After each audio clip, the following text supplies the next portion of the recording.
It doesn't matter what you have done or where you come from. We are all sinners and fall short of deserving God's love and forgiveness. But that doesn't mean He doesn't want to give it. More than anything, He wants you to come to Him with all your fears and failures. He wants to forgive you and set you free from all the guilt and shame that sin can cause. He wants to help you live life to its fullest now. This life is not easy, and Jesus told us it wouldn't be. We may only be kids, but some of us here today have had real tragedies at young ages. One of us lost her mom, suddenly, when she was only 6. One of us lost a sister not long ago in a tragic car accident. One of us battled cancer at the young age of 10, had 39 blood transfusions, 3 hair losses, and almost died twice. Many of my friends here today have at least one parent who deserted them as infants. Or of parents who have suffered through divorce. Over half of us here have one kind of a disability or another, or live with someone who does. And I tell you this not to feel sorry for us, but to see that even though we are young and innocent, we know what it means to go through hard times, and we know what it means to suffer. In Luke 23:34, Jesus said, "Father, forgive them, for they do not know what they are doing." Jesus was the most innocent of us all, yet he suffered the greatest injustice of all. We may not get to choose what happens to us in this life, but we can choose how we respond to it. It takes a strong person to say sorry, but it takes an even stronger person to forgive. Jesus forgave. In the midst of his pain and suffering, Jesus forgave. This is what true freedom looks like, and that is precisely what we must do if we are going to follow Jesus. We must say it to those who hurt us repeatedly and deliberately. We must say it to those who intentionally attack us. We must say it to those who casually and thoughtlessly wound us. We must say it to those closest to us, to our husband or wife, to our children, parents, friends, our neighbors, our brothers and sisters, and to our fellow Christians. Some of us even need to forgive ourselves. We have been actually angry at God and have wrongfully blamed him. We have wrongfully accused him. We have looked at him with blinders on and turned away from trusting that he is a faithful God who can be trusted no matter what. God is not a genie God who we can make out to be and do whatever we want. He is God, and it is up to us to find out who he really is, and to choose to trust him in the midst of difficulties, no matter how extreme those difficulties may be. Jesus came to this earth to show us who God is. He fed the hungry and healed the sick.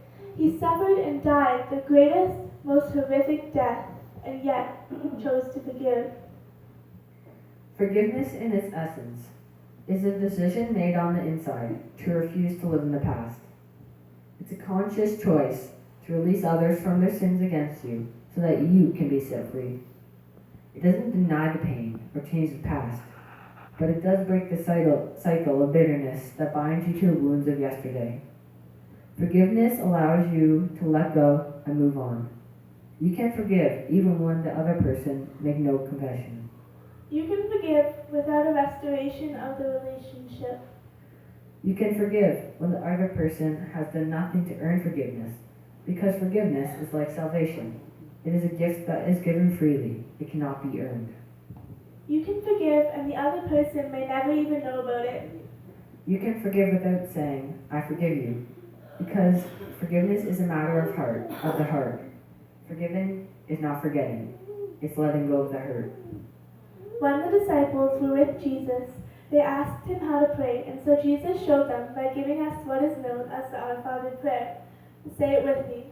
Our Father, who art in heaven, hallowed be thy name. Thy kingdom come, thy will be done, on earth as it is in heaven.